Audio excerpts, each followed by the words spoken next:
안녕하십니까. 반갑습니다. 저는 오늘 그 동학농민혁명과 3.1혁명을 주제로 해서 말씀을 드리겠습니다. 저는 현재 그 민족문제연구소 연구위원으로 활동하고 있습니다. 제 전공은 일제강점기 독립운동사 전공입니다. 저는 올해 들어서 그 일제 식민지 시기 이전에 일본 제국이 군사력을 키워서 그 당시에 우리 조선 말기 또 대한제국 시기에 일제가 우리나라를 침략에 들어왔습니다. 그 침략에 맞서서 결국은 침략자 일본군을 몰아내기 위해서 항일 무장투쟁을 전개한 우리 근대사, 우리 독립운동사의 뿌리가 되는 부분이 바로 동학농민혁명이라고 있습니다. 그래서 저는 역사학자로서 독립운동사를 전공한 역사학자로서 바로 이러한 최시영 선생이나 전봉준 장군, 그 밑에 일본군을 몰아내다가 돌아가신 순국 선열들이 독립유공자 서원을 받게 하는 것이 후대의 책무이기 때문에 올해 제가 전봉준, 최시영 독립유공 서울의 정당성이라는 책을 냈습니다. 지금 화면에 나오는 이 책의 모습입니다. 그래서 우리 대한민국의 뿌리가 3.1운동에 있고 그 3.1운동의 뿌리가 다시 25년 전 위로 올라가면은 동학농민혁명이 있습니다. 그래서 이 동학농민혁명과 3.1혁명은 우리 대한민국을 건국하는데 가장 기둥이 되는 역사적인 사건이고 여기에 참여한 분들이 대한민국의 건국의 공신이다. 이렇게 볼 수가 있겠습니다. 그래서 이런 분들을 우리 대한민국의 우리 국민들이 그분들이 어떻게 살아왔는지 또 우리 대한민국이 앞으로 1000년, 만년 이어가려면은 어떻게 하면은 우리나라가 민주주의가 발전하고 또 어떻게 하면은 나라를 자주적으로 지킬 것인가 이런 걸 알려면은 우리 근대사의 가장 큰 혁명이라고 할 수 있는 동학농민혁명, 3.1혁명의 역사는 너무도 소중하다. 이렇게 볼 수가 있겠습니다. 자, 그러면은 동학농민혁명이 어떻게 25년 뒤에 3.1운동으로 이어졌는지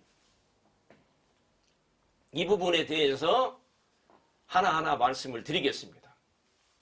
1919년 3월 1일 날 우리 민족이 독립만세를 외치면서 전개했던 운동이 3.1운동이었습니다.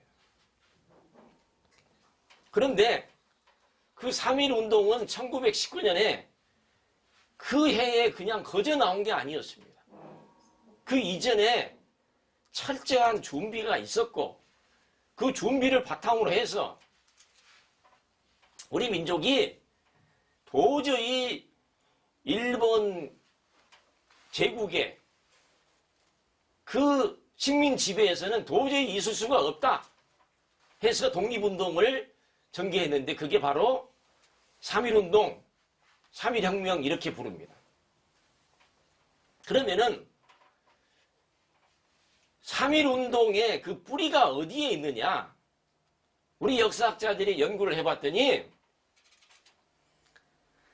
3.1운동의 뿌리는 바로 1919년에서 25년을 거슬러 올라가면은 1894년에 일어난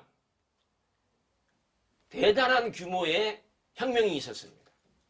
그게 바로 동학농민혁명이었습니다.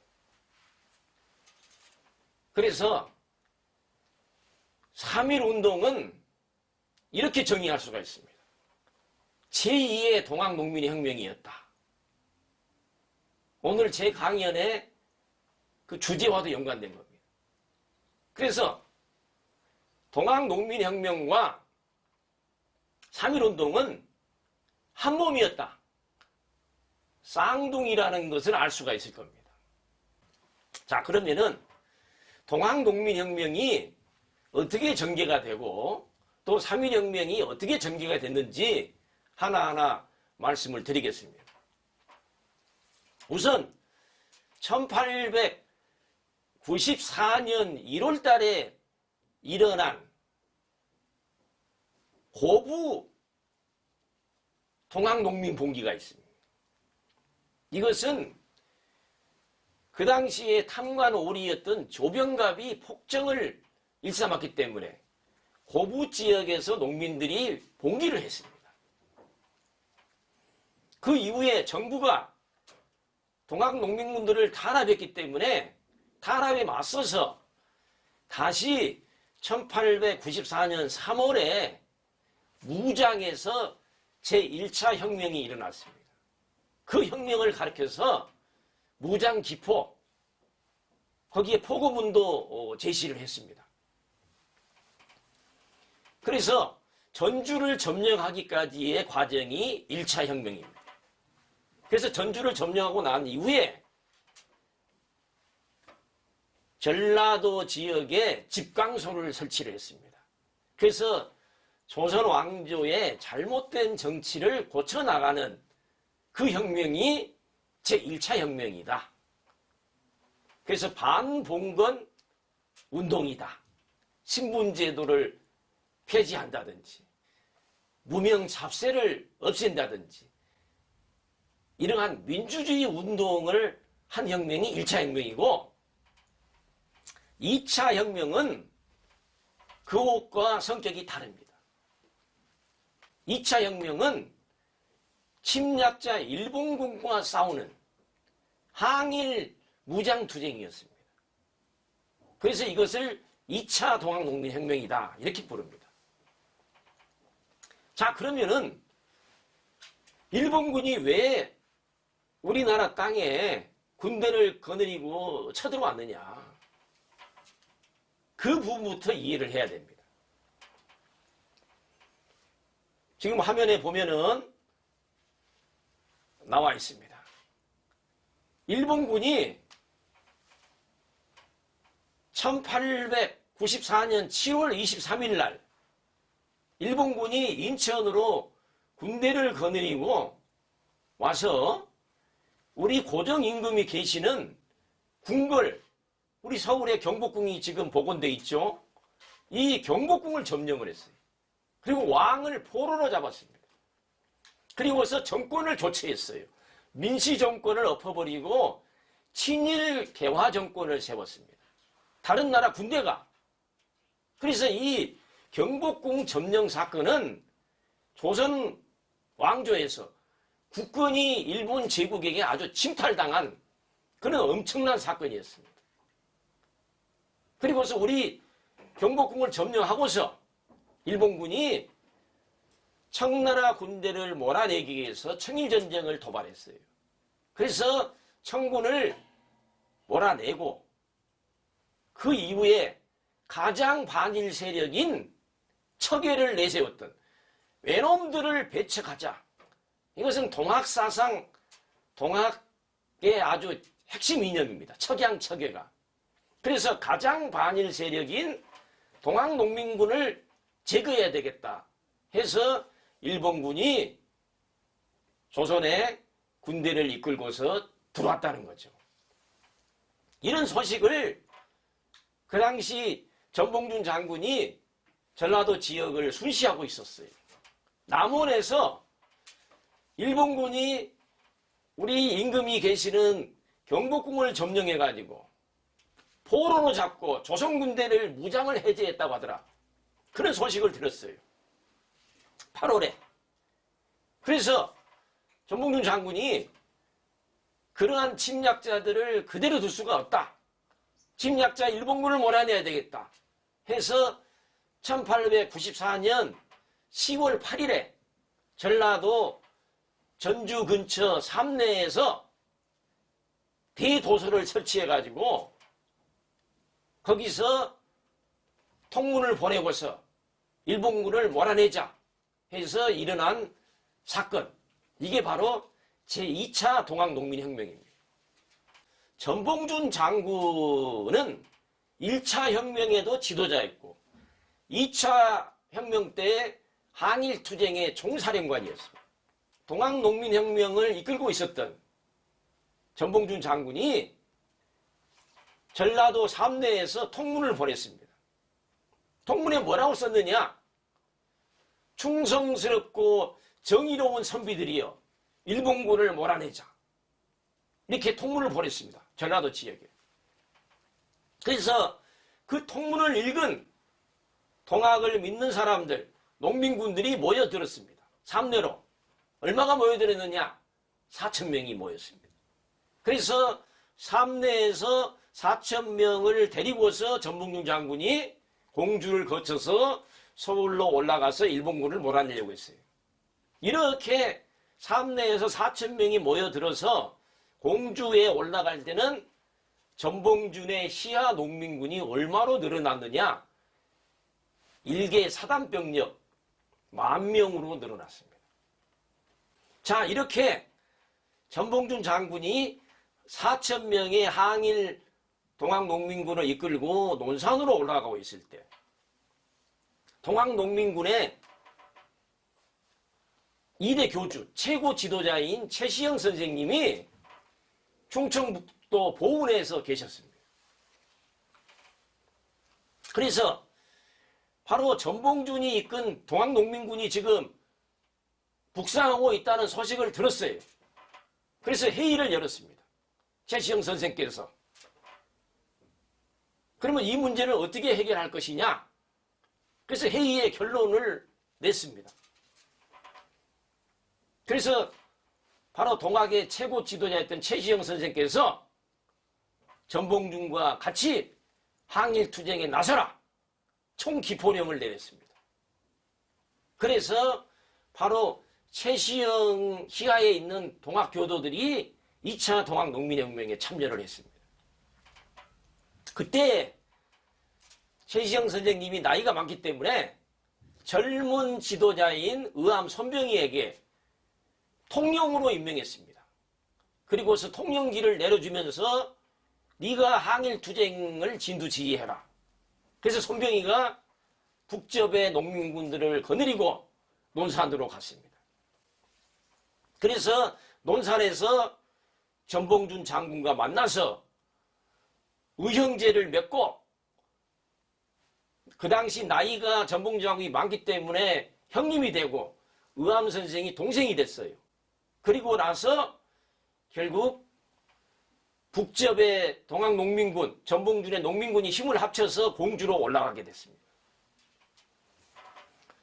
자, 그러면은 일본군이 인천을 지나서 경복궁을 점령했다고 했는데 그 일본군에게 조선의 군대를 보내도록 명령을 한 자가 누구였느냐?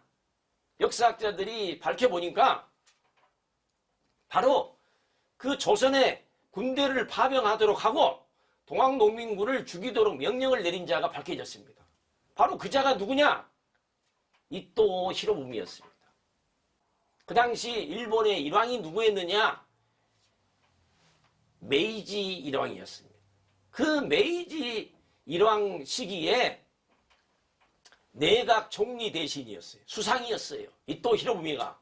그래서 그 자가 병참 총감 가와카미 소록구와 상의를 해가지고 그때는 일본군이 평양에서도 청군하고 싸워서 이기고 있었어요. 그런데 이미 양력으로 10월달, 음력으로 9월달에 전봉준이가 바로 일본군을 몰아내는 제2차 봉기를 했다는 소식을 이토 히로부미도 알았어요. 그래서 명령을 내립니다. 동학농민군을 모조리 죽여라. 사륙작전을 하도록 결정을 하고 명령을 내렸습니다. 그래서 이토 히로부미 내각 총리 대신이 직접 명령을 해서 동학농민군들만 학살하는 전담 부대를 만들었습니다. 그 3개 중대 한 660명 정도 되는데 그 3개 중대를 조선에 파견을 해서 이 3개 중대가 동학농민군들을 철저하게 학살을 했어요. 자, 그래서 이토 히로부미와 같이 동학농민군을 죽이도록 학살을 결정한 가와카미 병참 총감이 우리 조선에 들어와 있는 인천 병참부 일본군 그 부대가 있었습니다. 그래서 인천 병참부에 또 명령을 내렸어요. 향후 동학당을 모조리 살육할 것. 이렇게 명령을 1894년 10월 27일 날 내렸습니다. 자, 그러면은 바로 동학농민군을 전담하는 3개 중대 병력을 총지휘하는 자가 누구였느냐? 동학농민군을 학살하는 총사령관이 등장을 했습니다. 그 자가 누구냐? 미나미 고시로였습니다. 이 미나미 고시로가 3개 중대 병력을 이끌고 인천으로 들어왔어요. 그때 인천 병참부에 출두를 했는데 이때 일본군 사령관이 이토 스케요시였어요. 이 이토 스케요시가 미나미 고시로에게 명령을 내립니다. 어떤 명령을 내렸느냐? 앞으로 동학당을 죽여 없애라. 동학당의 우두머리는 체포해서 경성의 일본 공사관으로 보내라. 조선 군인들을 전부 일본군이 지휘를 해라. 그래서 군 지휘권이 일본군으로 넘어갔습니다. 그 다음에 동학군들이 강원도와 함경도 쪽으로 넘어갈 수 없도록 막아라. 그런 명령을 내렸어요. 그래서 그 명령을 미나미 고시로가 충실히 이행을 하면서 동학농민군들을 철저히 압살을 합니다. 자, 그리고 나서 미나미 고시로가 서울로 들어왔습니다. 인천에서. 그때 서울에 있었던 일본 공사가 이노우에 가워로 이자가 다시 미나미 고시로에게 또 특별훈령을 내렸습니다. 동학농민군들을 철저하게 죽여라. 그래서 미나미 고시로가 1894년 양력으로 11월 12일에 용산에서 3개 중대를 이끌고 한강을 지나서 남쪽으로 내려와서 바로 동학농민군들을 전부 학살을 하기 시작합니다. 그래서 이렇게 바로 미나미 고시로에 의해서 3개 중대 병력이 밑으로 내려오고 있었고 전봉준 장군하고 손병희가 어디서 만났느냐? 아까 얘기했듯이 논산에서 만났어요. 그래서 두 부대가 연합을 해가지고 어디로 올라갔느냐? 공주를 우선 점령을 하고 그 다음에 바로 침략자 일본군이 있는 바로 서울로 올라가자. 그래서 동학농민군도 결국은 공주로 올라갔습니다. 그래서 그런데 이미 전봉준 장군과 손병희가 공주로 올라가기 전에 관군하고 일본군이 공주를 완전히 점령하고 있었어요. 일본군이 더 빨리 공주성에 들어왔어요.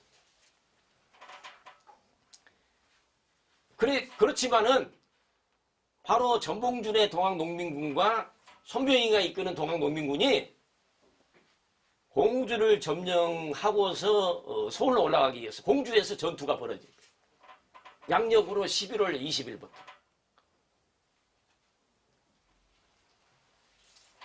우리가 교과서에 알고 있는 공주에서의 최대 전투는 우금치 전투가 있습니다. 이 우금치 전투는 12월 4일에서 7일 사이에 벌어졌습니다.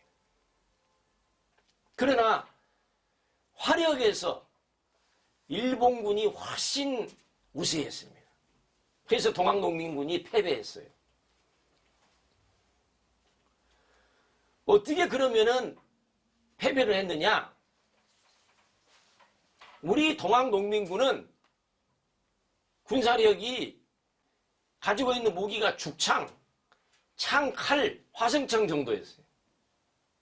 이에 반해서 일본군은 자동 소총을 가지고 있었습니다.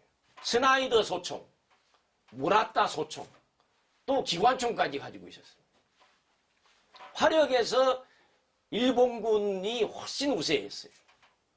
그래서 화성총과 죽창을 가진 동학농민군이 막상 전투를 치르러 보니까 이길 수가 없었어요. 그래서 연전연패를 거듭하는 거예요.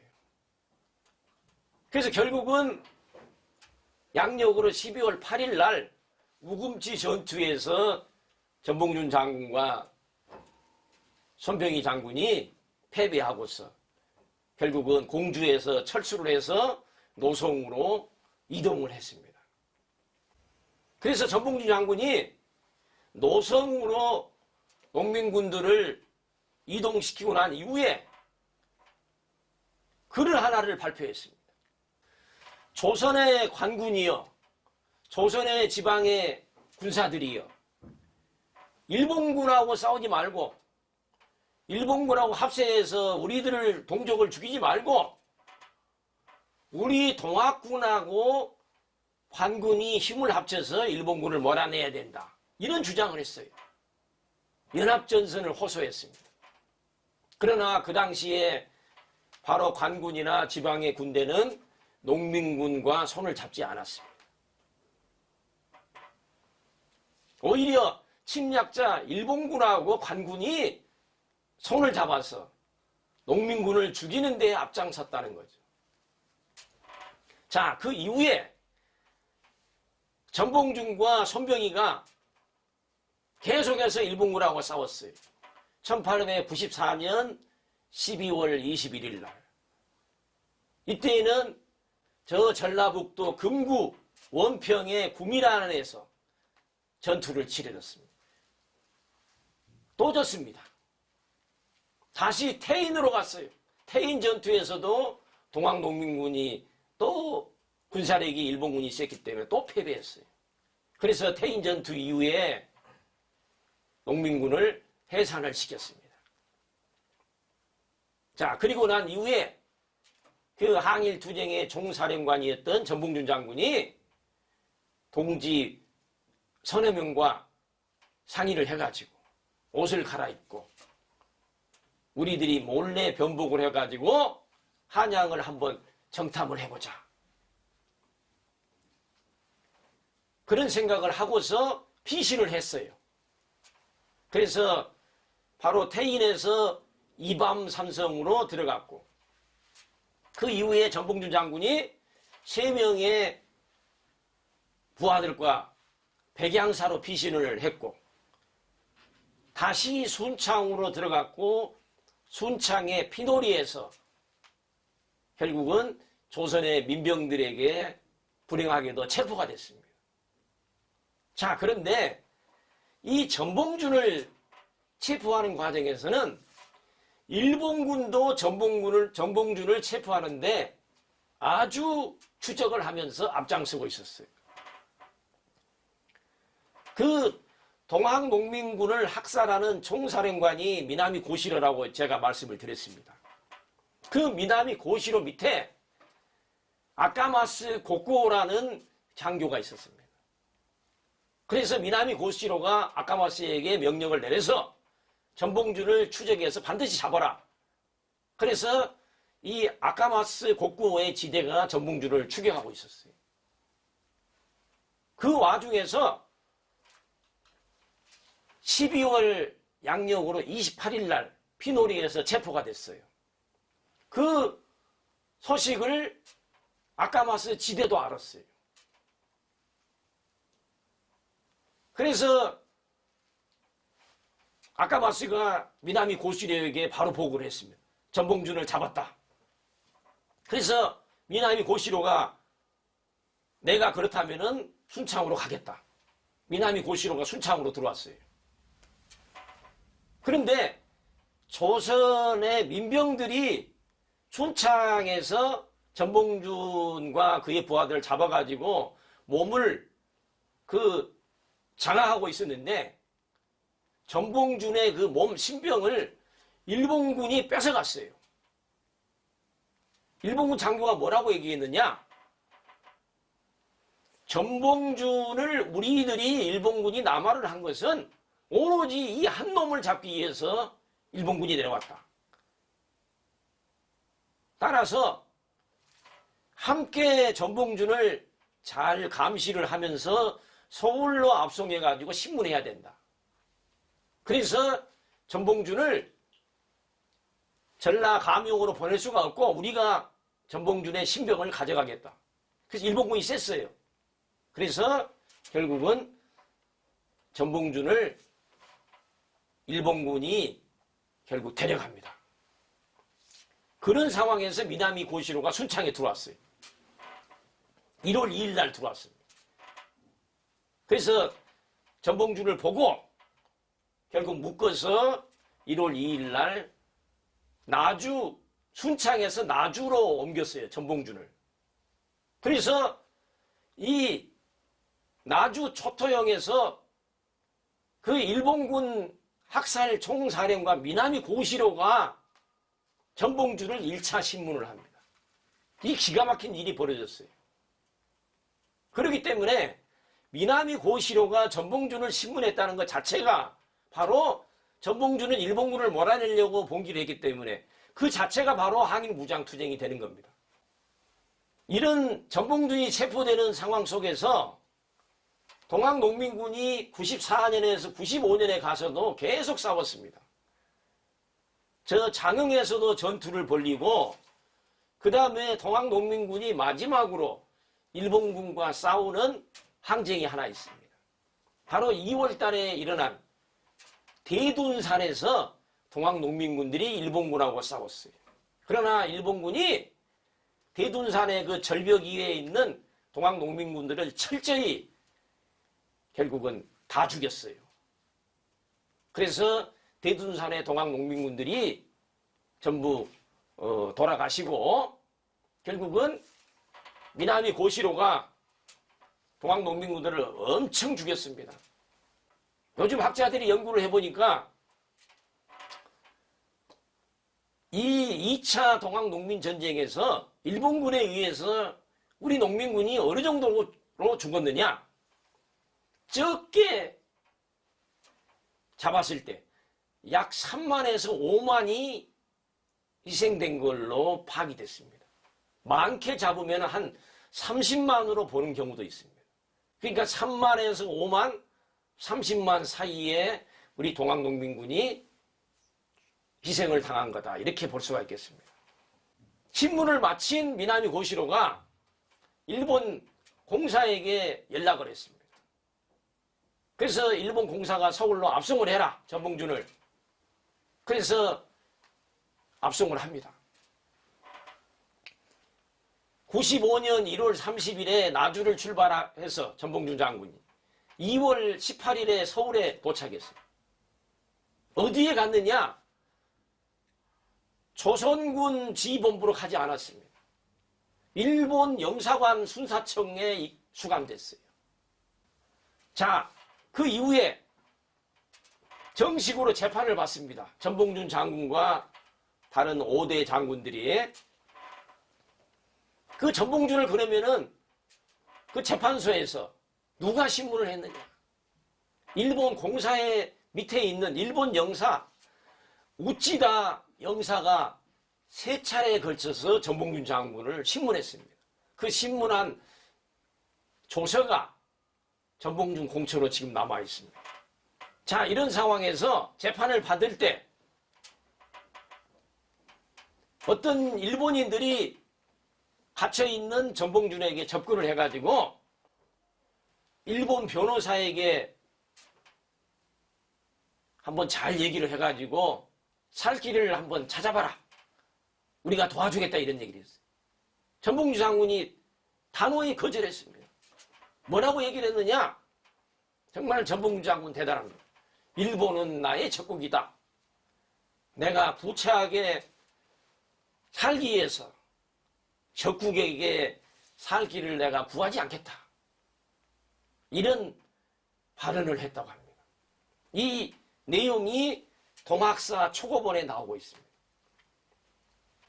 자, 그 다음에 재판소에서 재판이 진행이 될 때 법관으로 또 누가 전봉준 장군을 신문하는데 참여했느냐? 우리가 이자의 이름을 기억해 둬야 됩니다. 바로 박영효라는 자가 있습니다. 이 박영효는 1910년에 우리가 식민지로 전락한 이후에 결국은 완전히 박영효는 친일파로 전락했지만은 이 1895년에도 이미 일본에 빌붙어가지고 친일파로서 박영효는 활동을 하고 있었습니다. 그래서 바로 경복궁이 점령된 이유는 친일 정권이라고 했습니다. 그래서 서광범이라든지 박영효 이런 사람들이 법관이 돼가지고 전봉준 장군을 신문을 하고 있었다 이 말입니다. 그 기록 재판 내용이 나와 있습니다. 박영효가 전봉준에게 말합니다. 너는 일개 죄인에 불과하다 이런 얘기를 합니다. 그래서 자기에게 공손하게 얘기를 해라 이렇게 얘기를 하니까 전봉준 장군이 네가 어찌 감히 나를 죄인이라고 하느냐. 그러니까 박영효가 네가 죄인이라는 얘기를 설명을 합니다. 네가 다시 봉기를 하지 않았느냐. 나라의 법을 위반했다. 그러니까 전봉준이 뭐라고 얘기를 하느냐. 정말 멋있는 얘기를 했습니다. 돌아가시기 전에 도가 없는 나라에 동학을 세운 것이 무엇이 잘못이냐. 그 당시 조선 정부는 동학을 인정을 하지 않았습니다. 탄압만 했습니다. 나쁜 정부를 고쳐서 좋은 정부를 만들려고 하는 것이 무엇이 잘못이냐. 자국의 백성을 없애기 위해서 외국의 군대를 끌어들인 너희들의 죄가 큰 것이지 어찌 나를 죄인이라고 말하느냐. 이런 얘기를 했다고 합니다. 그러니까 박영효가 또 질문을 합니다. 너희는 어찌해서 척예를 내세우고 척양을 내세웠느냐. 이런 얘기를 하니까 전봉준 장군이 이렇게 얘기합니다. 외놈들하고 서양놈들은 그 당시에 육체적으로나 정신적으로 우리의 적이다. 적을 적으로 아는 것은 그것은 당연한 거 아니냐. 그래서 그 이후로는 그런 얘기를 했다고 합니다. 그러니까 박영효가 화가 나가지고 고문을 더 심하게 해라. 그래서 계속 신문을 합니다. 그래서 고문을 하고 신문을 하니까 전봉준이 마지막으로 박영효에게 다음과 같은 얘기를 했다고 합니다. 너는 나의 적이다. 나는 너의 적이다. 내가 너희들에게 잡혔으니까 나는 죽을 뿐이다. 이런 얘기를 했다고 합니다. 다른 말은 일체 묻지를 말아라. 그리고 그 뒤로 입을 다물었다고 해요. 그래서 전봉준 장군이 처음에는 일본인들에게 신문을 받고 나중에는 우리 조선인들에게 신문도 받았지만은 결국은 전봉준 장군이 1895년 4월 24일 의금부 전옥서에서 교수형이 집행이 되어서 결국은 41살에 순국을 했습니다. 전봉준 장군이 2차 동학농민혁명에서 순국을 했지만은 순국을 하지 않는 동학농민혁명의 지도자 9명이 25년 뒤에 3.1운동의 민족대표로 참여했습니다. 자, 그러면은 9명의 지도자에 대해서 간략하게 얘기를 하겠습니다. 우선 첫 번째 인물이 바로 2차 동학농민혁명의 북접의 총사령관이 손병희 선생이었습니다. 이분이 바로 공주 우금치 전투에도 참여를 했습니다. 그리고 난 이후에 전봉준하고 같이 원평 전투, 태인 전투에서도 같이 전봉준 장군과 같이 참여했어요. 그러나 태인 전투에서 동학농민군이 패배한 이후에 손병희와 전봉준은 헤어졌습니다. 이 손병희 장군이 최시영 선생님이 전라북도 임실에 있다는 것을 알았습니다. 그래서 최시영 선생을 모시고서 다행히 만났어요. 임실에서. 그래서 남쪽으로 내려가지 않고 역으로 북으로 올라갔습니다. 그래서 손병희와 최시영이 그 당시 판단을 잘했어요. 그래서 결국은 생존을 하게 됩니다. 그래서 올라가면서 결국은 일본군하고 전투를 치르려는데 손병희와 최시영 선생이 지휘를 해가지고 그래서 충북에서 용산 전투를 치르고 그 다음에 다시 보은에서 북실 전투를 동학농민군하고 일본군이 치르렀어요. 농민군이 패배했습니다. 마지막으로 손병희와 최시영 선생이 충주 외서촌에서 대자니에서 일본군하고 다시 관군하고 전투를 치르는데 농민군이 또 졌습니다. 그래서 농민군을 해산을 하고 최시영과 손병희는 강원도로 숨어들었습니다. 이 판단을 잘한 겁니다. 최시영 선생이 1898년에 순국하시기 전에 최시영 선생님이 강원도에 계시면서 제자인 손병희에게 다음과 같은 얘기를 했다고 합니다. 너는 지극한 정성으로서 공부를 해가지고 딘다를 준비를 해라. 그러니까 2차 혁명은 일본군하고 싸워 졌죠. 그 이후에 농민군 지도자였던 최시영 선생님이 제자인 손병희에게 후위를 다시 준비하라는 것은 일본군이 이 다음에 더 나쁜 짓을 할 때 다시 네가 책임을 지고 준비하라는 얘기입니다.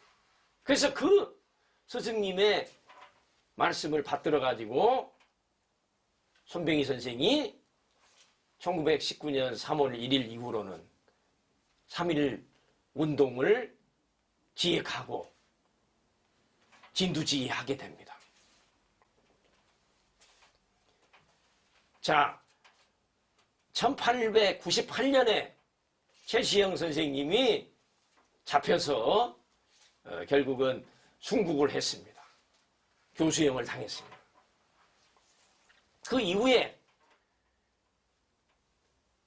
손병희 선생이 천도교도 1905년에 동학에서 이름을 바꾸어서 천도교도 만들고 또 교인들 또 늘리면서 준비를 했습니다. 그러면서 3.1운동을 기획해서 바로 진두지휘를 하게 됩니다. 손병희가 바로 진두지휘를 하게 된 겁니다. 민족대표 33인 중에 가장 먼저 손병희의 이름이 올라가 있습니다. 그 다음에 9명의 지도자 중에서 곤병덕 선생님이라고 있습니다. 그 다음에 나용환 선생님, 나인엽 선생님, 이런 분들이 나이를 보면은 2차 동학농민혁명 때는 한 30대였습니다. 그런데 25년 뒤에는 한 50대 중반, 60살의 나이가 됐습니다. 그러니까 계속해서 항일운동을 했다는 것은 놀라운 일이다, 이렇게 볼 수 있겠습니다. 박준승 선생님, 이종훈 선생님, 이런 분들이 다 2차 동학농민혁명에 참여를 했고 3.1운동의 민족대표로 참여를 했다는 겁니다. 그 다음에 임애환 선생님, 홍기조 선생님, 이런 분들도 2차 동학농민혁명에 참여를 하고 3.1혁명에 참여를 한 겁니다. 홍병기 선생님, 홍병기 선생은 고향이 경기도 여주입니다. 그 다음에 충청도의 동학농민혁명을 지휘한 분이 박인호 선생이 있습니다. 이분이 바로 2차 동학농민혁명에 나이가 40살인데도 참여를 했고 65세에 3.1운동에 참여를 해서 옥고를 치르렀습니다. 그 다음에 또 2차 동학농민혁명에 참여를 한 지도자로서 평생을 독립운동 전선에 참여하신 분이 바로 우리 민족이 제일 존경하는 김구 선생님이 있습니다. 김구 선생님이 94년에는 팔봉접주로서 해주성을 공격하는 일본군과 싸웠습니다. 그래서 김구 선생의 뿌리는 바로 항일 동학농민혁명에 참여하면서 독립운동을 시작을 했다. 그 이후에 의병으로도 활동을 하고 대한민국 임시정부에서 경무국장을 역임을 했고 임시정부를 끝까지 이끌어 나갔습니다. 자, 그 다음에 바로 3.1운동은 그러면은 1919년 3월 1일 날 발발을 해가지고 4월, 5월 계속 3.1혁명이 전개가 됐는데 3.1운동이 왜 일어날 수밖에 없었느냐? 그 배경은 여러 선생님들이 잘 알 겁니다. 바로 1910년 8월 29일 날 대한제국의 국권이 완전히 강탈됐습니다. 우리나라는 일본 제국의 식민지로 전락했습니다. 식민지로 전락한 이후에 10년간의 무단 통치를 받았어요. 총칼로 통치하는. 우리 민족이 자유를 누릴 수가 없었습니다. 헌병 경찰 정치, 경제적인 수탈이 너무 많았습니다. 도저히 우리 민족이 생존할 수가 없었어요. 그래서 200만에 달하는 우리 민족이 가장 규모가 큰 항일 독립운동을 전개하게 됩니다. 또 1919년 1월 달에 고종 임금이 서거를 했습니다. 그래서 그 장례식을 치르는 그 즈음에 독립운동을 전개를 하자, 그렇게 생각을 했습니다. 또 3.1운동이 일어나게 되는데 그 배경이 되는 것으로는 윌슨의 민족 차별주의도 영향을 받았습니다. 또 러시아 혁명의 영향도 있었습니다. 자, 그래서 3.1운동이 전개가 되는데 3.1운동은 크게 세 단계를 거쳤습니다. 3.1운동이 시작이 되는 점화기, 확산이 되고 활발하게 싸우는 일본군과 싸우는 저항기. 처음에는 민족 대표들이 독립선언문을 낭독을 했습니다. 제가 처음에 말씀을 했듯이 이 민족 대표들이 독립선언을 낭독하는 과정에서 가장 큰 영향을 끼친 분은 바로 천도교회의 교주였던 손병희 선생이었습니다. 그 손병희 선생님이 철저히 준비를 했습니다. 그래서 만세 독립운동을 벌리도록 결단을 했고 천도교 조직을 활용을 했고 또 독립운동을 하려면 돈을 대야 되겠죠. 그 자금을 전부 천도교에서 가장 많이 냈습니다.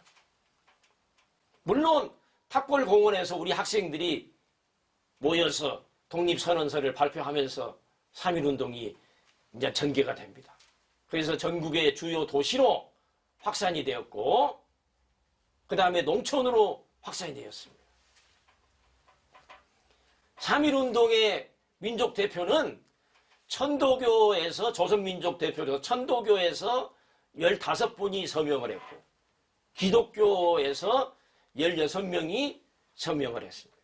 불교에서는 2분이 서명을 했습니다. 그런데 가장 사실은 책임을 져야 할 사람들이 이 독립선언서에 서명을 하지 않았습니다. 그거는 바로 유교 세력이었습니다. 유림들은 독립선언서에 단 한 명도 서명을 안 했다는 것은 대단히 부끄러운 일이었다. 이렇게 볼 수가 있습니다. 그래서 농촌으로 3.1운동이 확산이 되고 이런 와중에서 우리 민족이 200만이 시위를 했는데 일본이 철저하게 탄압을 했습니다. 그래서 7,500명이 피살이 되고 16,000명이 부상을 당하고 47,000명이 검거를 당하고 우리 민족이 어마어마한 희생을 치르렀습니다. 3.1운동은 그럼에도 불구하고 큰 역사적인 의미가 있겠습니다. 바로 3.1운동이 전개됨으로 인해서 그 이후에 우리 민족사에 굉장히 큰 엄청난 긍정적인 역할을 했습니다. 우리 독립운동이 아주 분수령을 만들었습니다. 종래에는 임금을 다시 세워야 된다 이런 생각을 가진 사람들이 있었어요. 그러나 3.1운동을 거치면서 임금을 다시 세울 수는 없다. 민주공화국으로 가야 된다. 그래서 바로 국민 가운데서 대표를 뽑는 공화국 체제로 가야 된다. 이런 주장이 나왔습니다. 또 독립운동의 주체가 지주나 자본가가 아니고 노동자, 농민, 민중이 주체가 되는 그런 방향으로 역사가 전개됐습니다. 독립운동의 노선이 또 변화됐습니다. 3.1운동 비폭력 운동을 하다 보니까 무장투쟁을 해야 되겠다. 외교투쟁을 해야 되겠다. 실력을 키워야 되겠다. 독립운동 전선이 아주 활발하게 전개됐습니다. 그 다음에 노동운동, 농민운동이 전개되고 사회주의 운동도 전개됐습니다. 이건 놀랄만한 그런 의미를 가지고 있는 것이 바로 3.1운동이다. 그 다음에 3.1운동은 세계사회적으로 보더라도 큰 의미를 가지고 있습니다. 중국의 오사운동, 인도의 독립운동에도 일정 부분 영향을 주었다고 합니다. 세계 민족해방운동사에도 영향을 준 운동이 바로 3.1운동이었다. 이렇게 볼 수가 있겠습니다. 자, 그 다음에 이제 마지막으로 이 2차 동학농민혁명과 그 같은 시기에 의병운동이 전개됐다고 했습니다.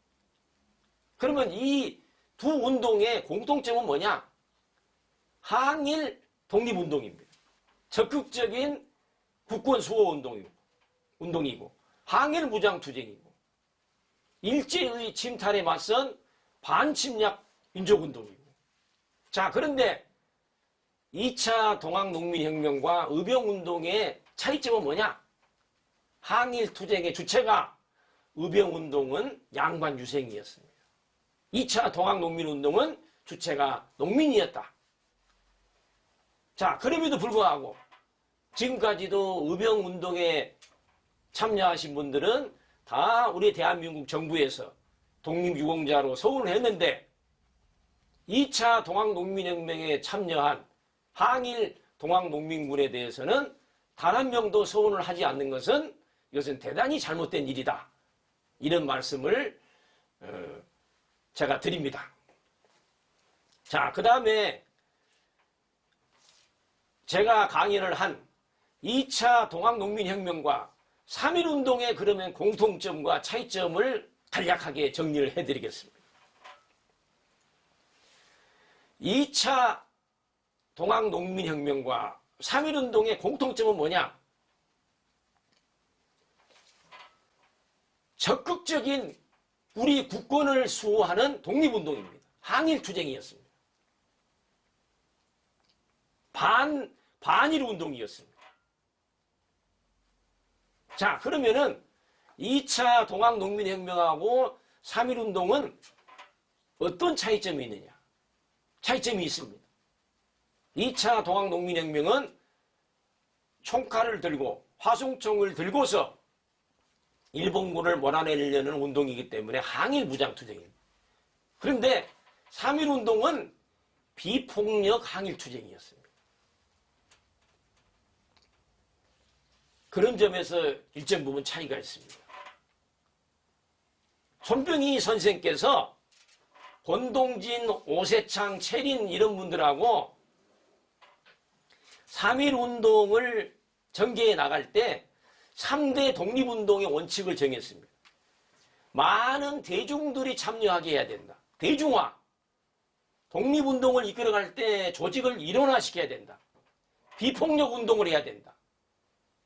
일본군이 이미 1919년에는 우리나라 땅에 일본군이 너무나 많이 주둔해 있었습니다. 그러니까 항일투쟁을 하게 되면 너무나 많은 희생을 치르릅니다. 그래서 비폭력의 독립운동 방침을 정한 것은 대단히 잘한 일이었다. 이렇게 볼 수가 있겠습니다. 자, 마지막으로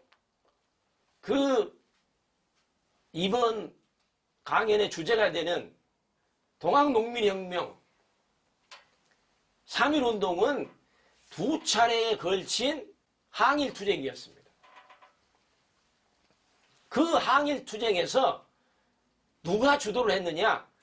동학과 바로 천도교 세력이 주도를 했습니다. 2차 동학농민혁명도 전봉준 장군이 일본군이 쳐들어오지 않았다 하면은 일본군과 싸워서 이겼다면은 아마 1894년에 우리나라는 새로운 나라를 세웠을 겁니다. 그런데 바로 침략자 일본군에게 패배를 했기 때문에 동학농민군이 너무나 많은 희생을 치르렀습니다. 그 이후에 다시 동학농민군을 죽인 일본군이 널전쟁을 일으키고 을사조약을 일으키고 1910년에는 100% 식민지를 만들었습니다. 다시 천도교를 믿고 동학을 믿는 사람들이 일본 제국의 지배를 벗어나기 위해서 1919년 3.1운동의 주체 세력이 됐다고 하는 것은 이것은 우리 민족 독립운동사에서 참으로 위대한 활동을 했다. 이렇게 볼 수가 있겠습니다. 그런 말씀을 박원식 선생께서 한국 독립운동 지열사 1920년 책에서 바로 동학과 천도교 세력이 독립국가를 세우기 위해서 두 번의 큰 활동을 했다. 그게 바로 동학농민혁명과 3.1운동이었다. 이렇게 평가를 한 것은 정확하게 우리 역사를 평가한 것이다. 이렇게 볼 수가 있겠습니다. 자, 강연을 마치면서 바로 이 손병희 선생은 3.1혁명의 주도자이기 때문에 지금 서훈이 독립유공자로 서훈이 됐습니다. 자, 그런데 손병희의 형이 되는 전봉준 장군은 2차 동학농민혁명을 지휘한 항일투쟁의 총사령관인데도 아직도 독립유공자로 소문이 안 됐습니다. 마찬가지로 2차 동학농민혁명을 이끈 최고 지도자인 최시영 선생님도 아직도 지금 대한민국 정부에서 독립유공자로서 서훈을 하지 않고 있습니다. 그래서 저는 강연을 마치면서 이제라도 우리 대한민국 정부와 국가보훈처는 바로 침략자 일본군하고 싸우다가 교수형을 받고 순국하신 우리 최시영 선생님, 또 총사령관 전봉준의 업적을 제대로 반영을 해서 독립유공자로 서훈을 하기를 바랍니다. 이 말씀을 드리면서 제 강연을 마치도록 하겠습니다. 감사합니다.